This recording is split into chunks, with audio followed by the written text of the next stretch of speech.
Bonjour à toutes et à tous et bienvenue sur Vue des Gradins. On se retrouve aujourd'hui pour le deuxième épisode de cette mini-série aux États-Unis à Los Angeles.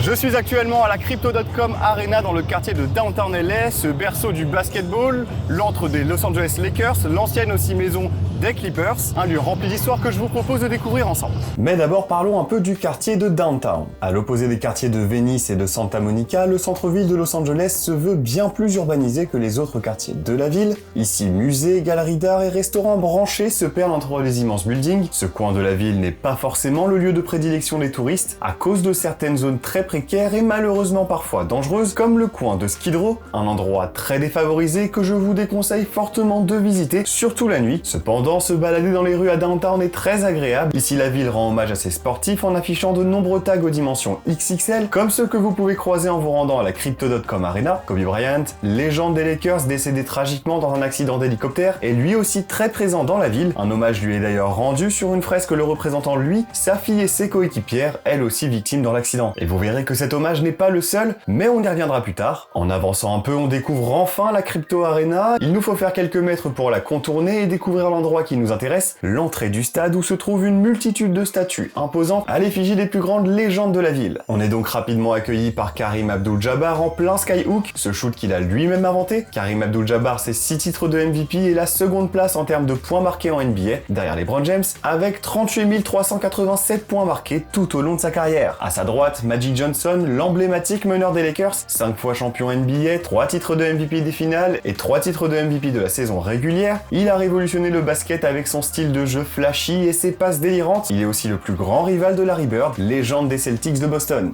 Un peu plus loin, on retrouve Jerry West, autre légende des Lakers, d'abord joueur, puis general manager de l'équipe. Jerry West, c'est 7 titres remportés en tant que joueur et manager, mais c'est aussi le logo de la ligue. Et oui, le logo de la NBA s'inspire directement de cette photo de Jerry West. Derrière lui trône un poids lourd du basketball. Shaquille O'Neal nous dunk littéralement dessus. Je trouve que la statue représente bien toute la puissance du joueur et me rappelle directement la fois où il a cassé un panier. Mais s'il y a bien une statue qui brille plus que les autres, c'est bien sûr celle de Kobe Bryant, présentée au public en février 2024, le représentant le soir de ses 81 points face aux Toronto Raptors, soit le deuxième plus gros record de points marqués en un match. La statue est sur un socle en triangle, clin d'œil à l'attaque en triangle de Phil Jackson, avec les 5 trophées de champion du Black Mamba, mais aussi la feuille de match de ce fameux soir, et en prime une petite citation de Kobe. Évidemment, plusieurs autres stars sont aussi représentées ici, juste devant le stade, un stade dans lequel nous avons eu la chance de pénétrer pour le match de play-off des Lakers face aux Denver Nuggets. Un super bon moment dans une ambiance très sympa, où on a pu voir LeBron James, Anthony Davis, Nikola Jokic et Jamal Murray. Bon, de loin, mais c'est déjà ça. Et en plus, on a gagné. Les Lakers se font finalement éliminer au prochain match, mais bon. En étant à Downtown, il vous suffit de prendre le métro pour vous retrouver en quelques minutes à Exposition Park dans le nord de South LA, un lieu qui, vous allez voir, est une grande place du sport américain, mais aussi mondial. Le quartier abrite un parc dans lequel se trouve le musée d'histoire naturelle du comté de Los Angeles, le California Science Center et le musée afro-américain de Californie. Le parc dispose également du Los Angeles Memorial Coliseum, cet immense stade multifonction de plus de 77 000 places. Cet édifice, construit en 1921, est l'antre des équipes sportives des Trojans de l'Université de Californie du Sud, mais il a eu bien des fonctions. Il a notamment accueilli les Jeux Olympiques de Los Angeles en 1932 et en 1984. C'est effectivement sur cette piste que le sprinter Carl Lewis a remporté 4 médailles d'or aux États-Unis, finissant premier au 100 mètres, aux 200 mètres, en relais 4 x 100 mètres et en saut en longueur. C'est également dans ce stade qu'a eu lieu le tout premier Super Bowl de l'histoire du football américain